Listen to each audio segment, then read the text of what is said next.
स्पष्ट कर दूं कि हम लोग केवल प्रभात जी से बातचीत नहीं कर रहे हैं, बल्कि हम लोग सूत्रधार की भूमिका में हैं। इस बातचीत में आप सब भी शामिल होंगे और योजना यही थी कि प्रभात जी पर कार्यक्रम हो रहा है तो उनको मूर्ति बना करके बैठा दे और सब पूजना ना शुरू कर दे, बल्कि उनकी भी कोई भागीदारी हो बातचीत के अर्थ में। तो उसी के तहत कई तरह के सवाल हैं जो उनके व्यक्तिगत जाति जिंदगी से भी होंगे और उससे परे भी होंगे।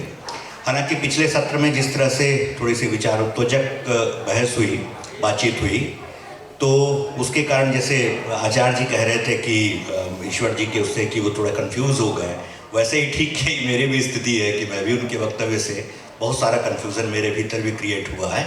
और प्रभात जी जैसे बातचीत उन जवाबों को देने के लिए उद्धत है, तो मुझे लगता है कि उसकी स्मृतियाँ मतलब पिछले सत्र की अनुगूंजें भी इस सत्र में कुछ कुछ होंगी।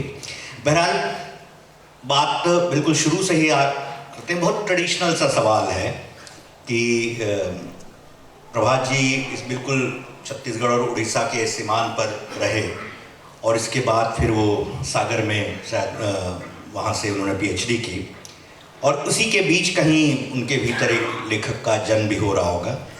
तो सबकी ओर से और मैं व्यक्तिगत तौर पर आपसे जानना चाहता हूं कि वो कौन सा क्षण आप अपने 80 साल के बाद के जीवन में देखते हैं, 80 साल के आसपास, कि वो कौन सा क्षण आप याद कर पाते हैं जब आपको लगने लगा या आपको लगा कि हाँ आपके भीतर भी बतौर लेखक कुछ कहने की चीज़ें पैदा हो रही है। वो कौन सा क्षण आप वही याद करना चाहेंगे, वो क्या समय था और किस तरह से आपने अपने आप को एक्सप्रेस करने की शुरुआत की? ऐसे तो क्या है कि हमारे घर में माहौल ये था कि जितने लोग रहते थे वो सब कविता लिखते थे और वो पद्य में लिखते थे। मेरे पिताजी लोग जितने भाई थे 5, उनका हम लोगों ने एक वो निकाला भी है। उसमें से पिताजी का तो मेरे जनक और पालक पिता मेरे अलग अलग थे, तो मैं अपने पालक पिता के घर में रहा। वो पालक पिता भी लिखते थे और जनक पिता की तो खैर बहुत अच्छी कविताएं थी, मुझे अब ऐसा लगता है। तो वो शुरू से ही कविता लिखने की ये। आज मेरी बहन बता रही थी, मेरी दीदी, वो बता रही थी कि जब वो कॉन्स्टिट्यूएंट असेंबली में वो मेंबर थे वहाँ दिल्ली में, तो हम लोग जा रहे थे, तो उस समय भी मैंने वो कुछ पेड़ में कुछ फलियाँ ऐसी लगी थी, तो झुमको फलो है इतना फलो है कह के बनाना शुरू कर दिया था।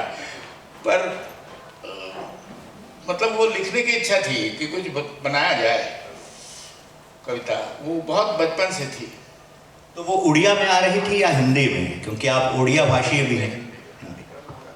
हम लोग संबलपुरी घर में जो बोलते थे, मैं तो पक्का छत्तीसगढ़ी हूँ, बाकी मेरे घर के दूसरे लोग संबलपुरी बोलते थे। मैं अपनी महतारी मतलब माँ से भी छत्तीसगढ़ी में बोलता था, अपने बेटे से आज भी बोलता हूँ, तो मैं छत्तीसगढ़ी में ही बात करता था।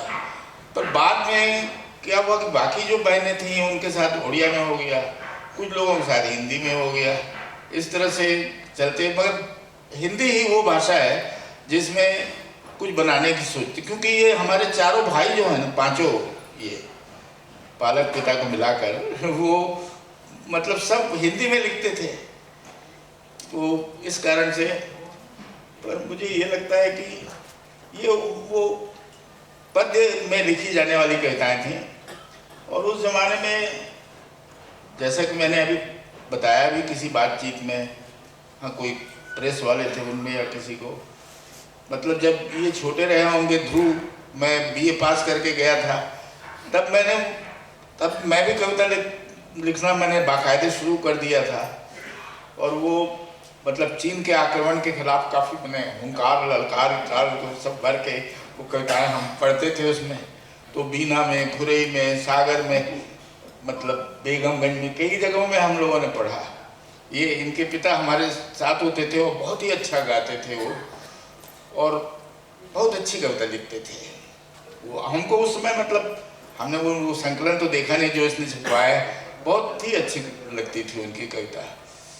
तो सागर में ही एक्चुअली चेंज हुआ। इनफैक्ट वो जो टोटल चेंज आया ना कि परसेप्शन का, and that was because of वो इसलिए हुआ कि मैं वो पढ़ने लग गया, कल्पना के बहुत सारे अंक मेरे को देखने का। और कल्पना में अशोक वाजपेयी की जो कविता उस समय छपी थी 62-63 में, वो चले गए थे उधर, दिल्ली चले गए थे। इसे यहाँ से निकल गए।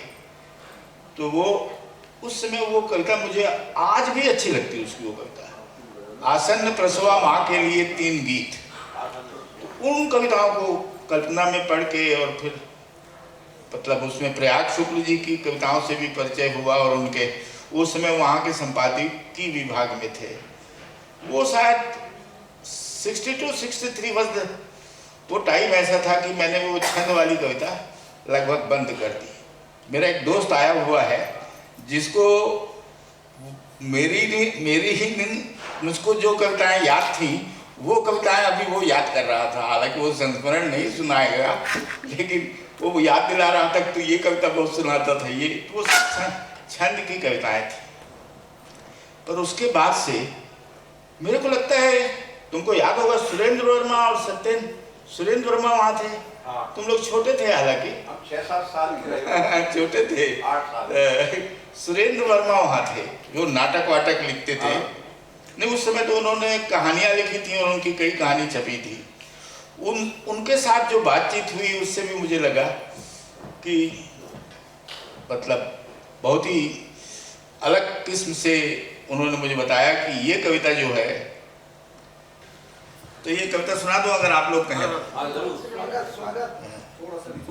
गली मेरी नहीं है, अज्ञे जी की है ये। इस कविता से मैं बहुत ज़्यादा मुझे प्रभावित किया था।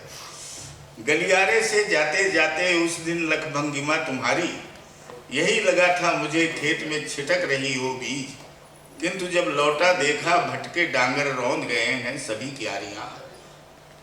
भूल गया मैं आज अरे सहसा पाता हूँ, अंकुर एक अनेक असंख्य धरा मानो श्यामल रोमाली के प्रहर्ष से हो रोमांचित। हाँ, विस्मय विभव विभोर सब जैसे हैं, मैं भी मनोरंग में मेरे भी वह आने वाली धान भरी बाली सोनाली थिरक रही है। मैं भी आंचल तब पसार दूंगा जब गूंजेगी उसकी पद पायल। मैं भी लूंगा बीन छीन कण दो कण जो भी हाथ लगेंगे उस रसवंती की पुष्कल करुणा के। शब्द देखिए, उस रसवंती की पुष्कल करुणा के। किंतु जानता हूँ रहस्य में अंतरतम में, धरणी सुखदा शुभदा भरनी है, पर यह प्रणाम मेरा है तुमको, केवल तुमको। भूल गई थी स्मृति दुर्बल, पर मैं तुम्हें नहीं भूला। ये अज्ञे की कविता थी, इसने मुझे बहुत, और ये जो पढ़ाई हुई, मतलब Sagar was almost the place where I shifted, वो था। अच्छा, अज्ञे की कविता से आप जैसा बताया कि कल्पना में, हाँ, एक बात और है, इसी दौर में क्या था कि मुक्तिबोध का वो निकला था, जयशंकर प्रसाद की कविता की आलोचना, कामायनी एक पुनर्विचार। वो किताब भी मैंने पढ़ी थी उस दौरान। वो मुझे बहुत ही मतलब ऐसी लगी थी कि बिल्कुल नहीं है। हालांकि आज की तारीख में मैं मुक्तिबोध के उस किताब में व्यक्त किए गए विचारों से काफ़ी असहमत हूँ। या मैंने जो मुक्तिबोध के बारे में लिखा है, अगर मैं आज लिखूँगा तो उनकी कई जैसे बहुत इन्फ्लेटेड पोएट हैं वो उस बहुत सारी चीज़ें मैं उनकी पसंद नहीं करूँगा आज, जिस तरह से मेरी पसंद हो गई है। मेरे विचार बदले हैं उस हिसाब से।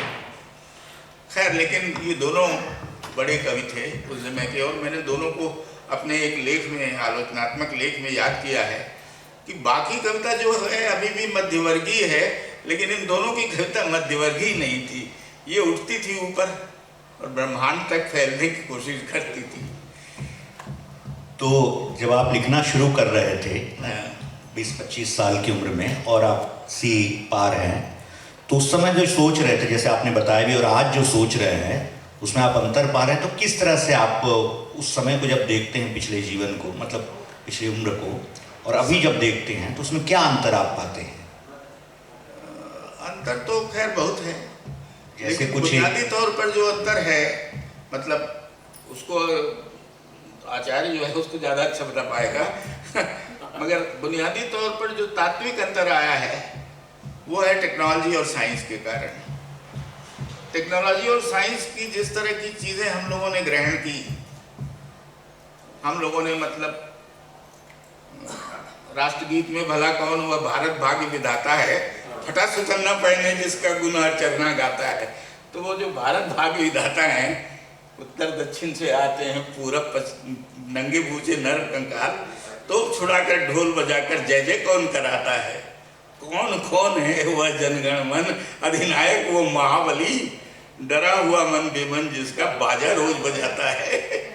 तो जिसका बाजा हम लोग बजा रहे हैं वो वास्तव में टेक्नोलॉजी और कारपोरेट सेंटर टेक्नोलॉजी है।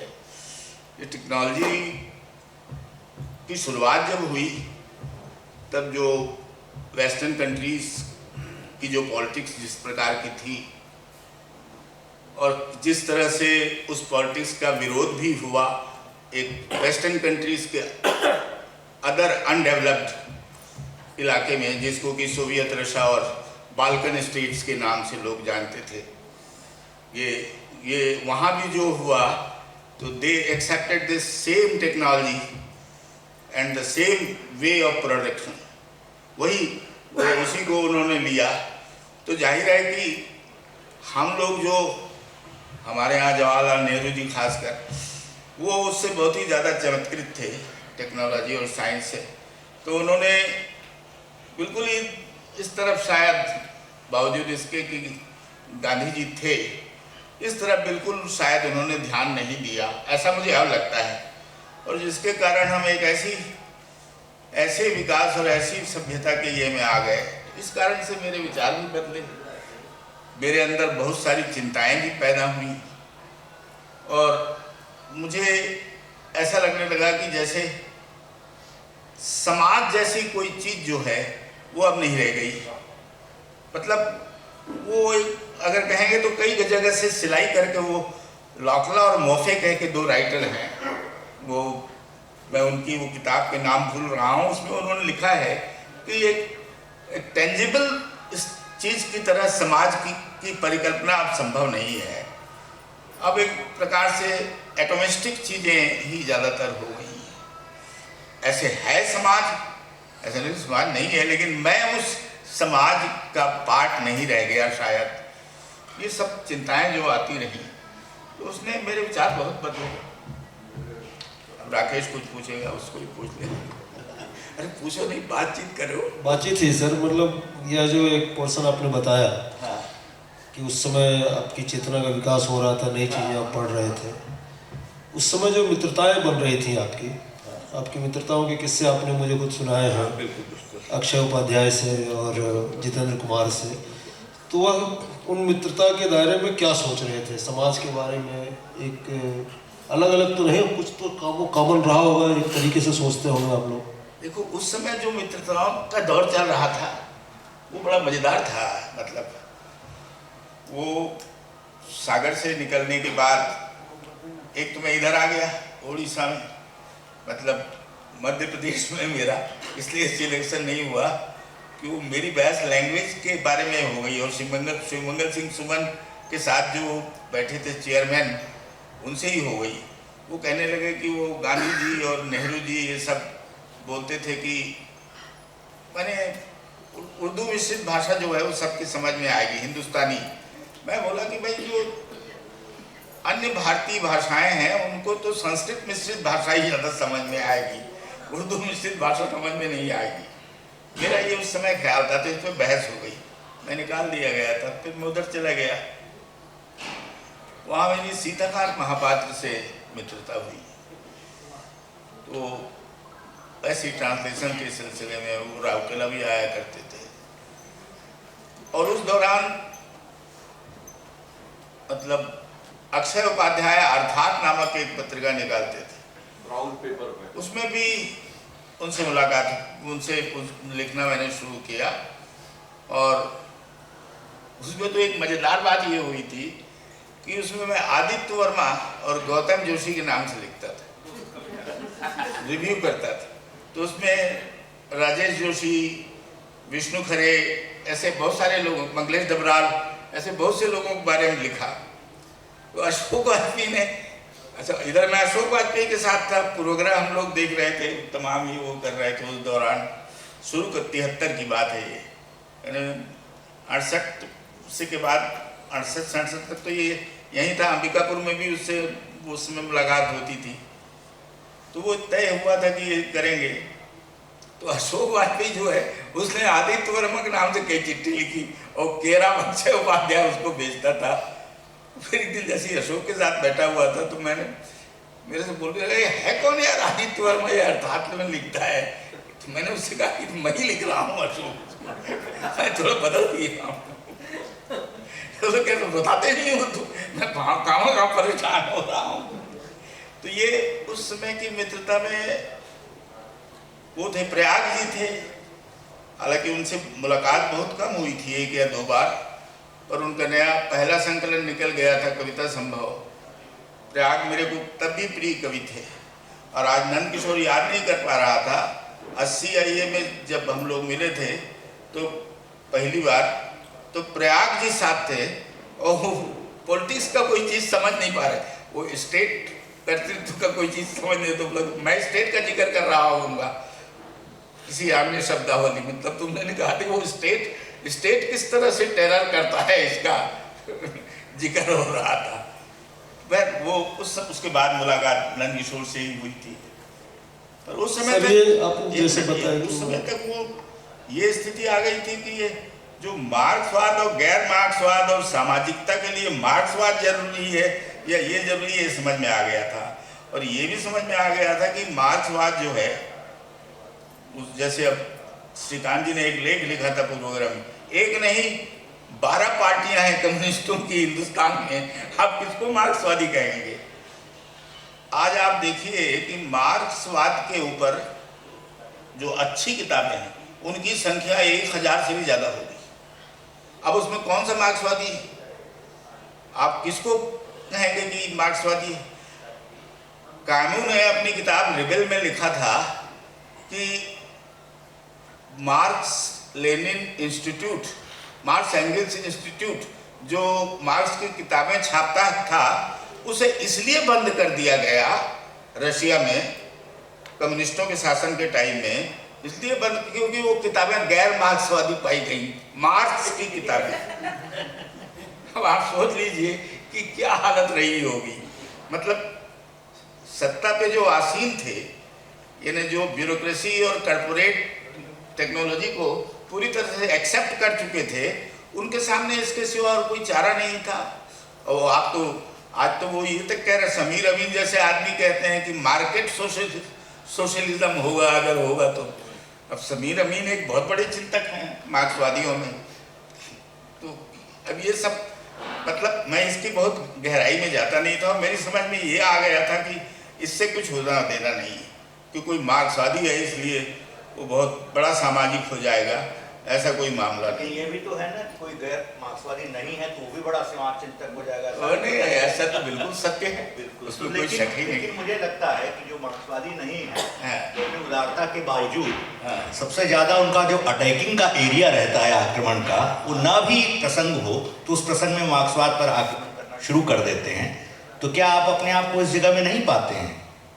जैसे अभी कोई ऐसी बात नहीं हो रही थी लेकिन प्रसंगवश आपको लगा कि ये बात कह देनी चाहिए, तो विचार में तो कई तरह की विचार में तो कोई पहले हुई थी। और मैं चूंकि मेरा जो विकास है उसको बता रहा था कि मार्क्सवाद के प्रति मेरा जो डिसिल्यूजन हुआ वो ये हुआ कि कई चीज़ें इम्प्रैक्टिकल हैं उसमें, और कई चीज़ें ऐसी हैं जो कि जैसे बुनियादी कॉन्ट्रडिक्शन ये है कि उत्पादन पद्धति अगर आपकी वही है जिसको कि मार्क्स खुद कहते हैं कि उत्पादन संबंधों के आधार पर ही सब कुछ होता है, बाकी सब अधिरचना है। और वो क्या है, वो क्या बोलते हैं, हाँ, आधार और अधिरचना, वो सेंटर और पेरिफेरी का रिलेशन वो खुद ही कहते हैं। और उसी में अगर आप उत्पादन की वो प्रणाली अपना ले रहे हो जो वास्तविक रूप से बड़ी पूंजी पर, भारी पूंजी पर आश्रित है, तो जाहिर है कि जो रिलेशंस पैदा होंगे वो वही होने वाले हैं। तो मूल तो आप मार्क्सवाद अंदाज में बात कर रहे हैं, तो उसी फिलोसॉफी पर बात कर रहे हैं, उसी दर्शन पर बात कर रहे हैं, आधार और अधिरचना वाली। उससे कैसे परे हुआ? नहीं, मैं ये कह रहा हूँ कि मार्क्सवाद के नाम पर जो काबिज थे स्टेट्स, उनकी सच्चाई दूसरे मार्क्स के दर्शन की यूरोपीय सीमाओं की थोड़ी बहुत समझ मुझे उस समय आ गई थी तब उसके प्रति एक डिsillusion आ गया था। मैंने 80s तक पहुँचते पहुँचते पूरा आ गया था, इसलिए मैंने मेरे विचार बदले थे। पर मैं मार्क्सवाद का विरोधी नहीं हूँ, ये तो मैं पहले बता। आपने लिंक करके मैं विरोधी नहीं हूँ। मैं ये मानता हूँ कि नहीं सर, वो आप जो जिस बात को आप कह रहे हो उस बात को आचार्य सर ने इतनी बार हम लोगों को पढ़ाया है कि मतलब वो तो एक बात है कि उत्पादन संबंध वही थे, लेकिन सवाल तो उत्पादन संबंध पर नियंत्रण का था। मार्क्सवाद ने कभी यह नहीं कहा कि मैं कोई नया उत्पादन संबंध बदल दूंगा। उत्पादन संबंध कोई विचारधारा बदल भी नहीं सकती, उत्पादन संबंध तो समाज में बदलते हैं। सवाल तो नियंत्रण का सवाल था ना, कि उसका नियंत्रण किसके हाथ में। नहीं, मार्क्सवाद की बुनियादी धारणा ये है कि उत्पादन संबंध बनेंगे।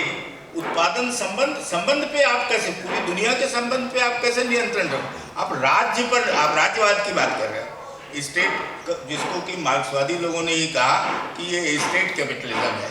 मार्क्सवादियों ने, जो रशिया विरोधी थे और ये थे, उन लोगों ने ही कहा ये कि स्टेट कैपिटलिज्म। उत्पादन की एक पर्टिकुलर पद्धति अगर आप ले रहे हो जो कि मॉडर्न टेक्नोलॉजी के द्वारा नियंत्रित है, तो जो संबंध पैदा होंगे वो माने मार्क्स का ही धारणा है। मैं इतनी गहराई से कभी मैंने इस पर नहीं सोचा है।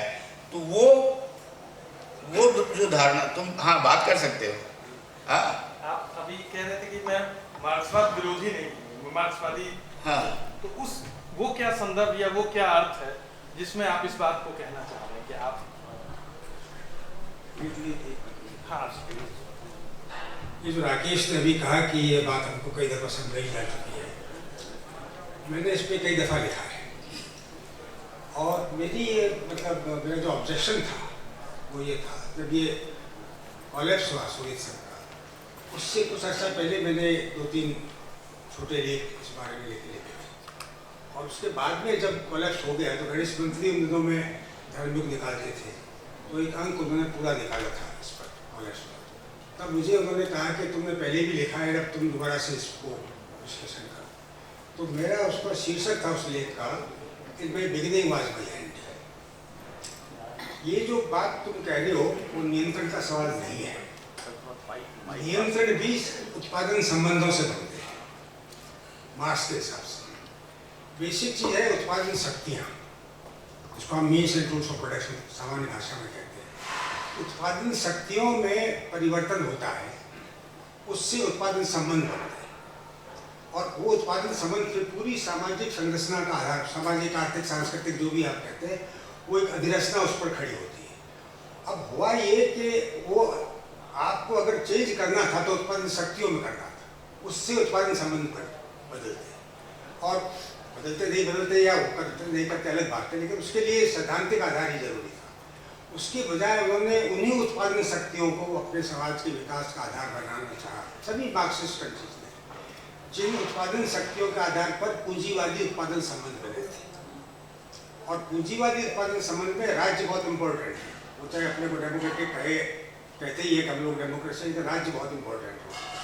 और राज्य जो है वो एक प्रकार से वर्गीय चेतना के हिसाब से अगर देखा जाए तो राज्य एक वर्ग के हितों का संरक्षक है। जो उत्पादन संबंधों का मालिक है, उसका जो नियंत्रक है, उनका वो संरक्षक है। तो अगर मान लीजिए कि ऐसा है तो मार्क्स ने ये इस बारे में कुछ कहा ही नहीं तो होगा क्या बात। मार्क्स ने कोई भविष्यवाणी नहीं की कि क्या होगा इसके बारे में, केवल ये कहा कि ये हो जाएगा, रिवोल्यूशन हो जाएगा। रिवोल्यूशन होने के बाद में क्या इकोनॉमी होगी, यानी उत्पादन शक्तियाँ कौन सी होंगी, उसमें क्या परिवर्तन होगा, इसका कोई जिक्र उन्होंने नहीं किया। ये लेनिन ने किया जो अपनी नियंत्रण हुआ तो, और तब उन्होंने वही सिस्टम डेवलप किया जो अमेरिकन टेलर सिस्टम था मैनेजमेंट का। और ये कहा कि लेबर जो है वो कॉग इन दी मशीन है। तो all power to the communist का जो नारा था वो खत्म हो गया और वो all power to the party हो गया। All power to the party जो था वो बदल करके all power to the ruling हो गया और वो फिर all power to the general secretary हो गया। मतलब एक तरह का ये राज्य का ढांचा वहाँ पर बना। अब उनका ये था कि हम इसे बदल देंगे। हम नहीं कहता कि उसकी बात नहीं कर रहा, मैं ये कह रहा हूँ कि उनको ये था कि हम इसको बदल देंगे, इससे बदल जाए। तो इससे बदल सकता नहीं था कि वो हिस्टोरिकल मैटर के पॉइंट ऑफ व्यू से ये अपने आप में एक मिसटू बात था। मार्क्स ने नहीं कहा था कि आप यूँ अपने आप बदल जाए, अपने आप नहीं बदलती कोई भी चीज़, कोई मार्क्सिज्म से नहीं बदलती। तो जो डायलेक्टिकल प्रोसेस है उसके बाद क्या होगा, उसका रूप क्या होगा, इसकी कोई चेतना उसमें हमें मार्क्स में भी दिखती है और बाद में भी दिखती है। अब जाकर के कुछ लोगों ने इसकी मेजरस और लेबोविट्ज वगैरह सोवियत कोलैप्स के बाद में जो कुछ बातचीत की, उसमें हम कहते हैं कि एसोसिएटेड प्रोड्यूसर हो, नीचे से शुरुआत होनी थी, ऊपर से हमने गलती की इम्पोज करना, ये सब लगभग गांधीयन विकेंद्रीकरण जैसी बात को कर रहे हैं, नाम नहीं लेते। तो अब दिक्कत इसमें है कि अगर आपको नीचे से कुछ करना है तो हैवी इंडस्ट्री नहीं हो सकती, वो स्मॉल इंडस्ट्रीज होगी, इसी तरह की इंडस्ट्रीज होगी, और वो विकेंद्रीकृत व्यवस्था होगी। विकेंद्रीकृत अर्थव्यवस्था ही विकेंद्रीकृत राजनीतिक व्यवस्था को जन्म दे सकती है। कोई भी केंद्रीकृत उत्पादन व्यवस्था वो राज्य को विदर्भे नहीं कर सकती, कोई केंद्रीकृत राज्य की स्थापना। ये सिंह पैर जो है वो कुलजीत सिंह के कारण लिखा गया, नहीं तो मैं लिखता ही नहीं। मैं कुछ लिख रहा था और मैंने कुलजीत से कुछ भी मतलब कि खाली बैठे बैठे डायरी भी लिख लो, ये भी, ये तो मेरी डायरी वायरी सब पढ़ता रहता है। तो उसको मैं उस समय जब नोएडा में नहीं था तब की बात है ये, वो मेरे को ये लगता था कि ये जब मैं लिख रहा हूँ तो इसको अगर मैं आगे बढ़ाऊँगा तो किसी को पढ़ने से अच्छा लगना चाहिए, तो मैं इसको पढ़वा लेता था, सुना देता था। असल इसको बहुत ज़्यादा चीज सुना है, इसको मेरा बहुत सुनना पड़ा है जीवन में। तो वो आगे बढ़ाने के लिए बोलता था नहीं बहुत इंटरेस्टिंग जा रहा है, अब आगे बढ़ाओ। उसके बाद क्या हुआ कि मुझे लगा, जो सवाल ये किया था कि इतनी तृष्णाएं अभी भी भरी हुई हैं, इन सारी तृष्णाओं का एक कोलाज टाइप का बना दिया जाए, लिखते लिखते तो एक मजेदार चीज बन जाएगी। तो ये सोच के मेरे दिमाग में आया और फिर थोड़ा मैंने उसको, वैसे तो थोड़ा बहुत जागरूक तो आप कुछ भी लिखते हैं तब रहते हैं, ये सोचना कि ऐसा स्पॉन्टेनियस है कि वो कलम ही ऐसा या वो शब्द अपने आप चले जाए, वो भी गलत है। ये भी सही है कि there is some spontaneity in every writing, and if it is not there, वो आपको कहीं न अटका देगा स्पॉन्टेनी, चाहे आप छंद में लिख रहे हो चाहे वो आप उसमें लिख रहे हो। जैसे वो छंद वाले ने कहा, तो मैं छंद में तो अभी भी लिखता हूँ। और ये किस्सा में सिर पैर जो है, ये मूलतः वही अपनी तृष्णाओं को, अपने ये को पहचानने के लिए, उनको उनके विविध रूपों को देखने के लिए, और यह देखने के लिए कि अंततः इसका कहाँ पे ये ले जाती है मुझे। जैसे अभी मैं लिख रहा हूँ वो भी इसी तरह की शैली में है, इन दिनों उसको भी कुलजीत पढ़ चुका है। तो सर करीब करीब केंद्रीय तत्व रहा है आपके पूरे लेखन का। आपने बहुत पहले भी एक कहानी लिखी थी, उसमें भी था कि नीचे वो पत्नी कुछ काम कर रही है, मैं ऊपर के कमरे में यही सब सोच रहा हूँ। यही जो शुरू ही करते हैं आप, यही सब सोचने से। ये तो है, निश्चित रूप से सोचने का ही सारा वो है। और बुनियादी तौर पर क्या है कि मुझे ये लगता है आदमी के दिमाग से बड़ा, वो मेरा दोस्त आया हुआ है, वो बड़ा कबाड़ खाना कोई है ही नहीं। ऐसा अजीबोगरीब उसमें चीज़ें आती रहती हैं कि अगर आप उनको हूबहू पकड़ दो तो हर आदमी पागल है। हर आदमी को जो अगर वो पकड़ में आ जाए, दिमाग में जो हो रहा है बिल्कुल, तो वो सभी आदमी पागल हो जाएगा। अब आप जैसे उदाहरण के लिए मैं देख रहा हूँ, मेरा जो कहने का ये रहता है कि उसको आप how are you going to organise it, ये जो चिंता है ये बड़ी, तो तुम भी खुद लेखक हो, जानते हो, टोटल जो जंबल है उस जंबल को ऑर्गेनाइज करने का बहुत कठिन है, बहुत मुश्किल लगता है वो, और कई बार लगता है कि आई एम फेल्योर।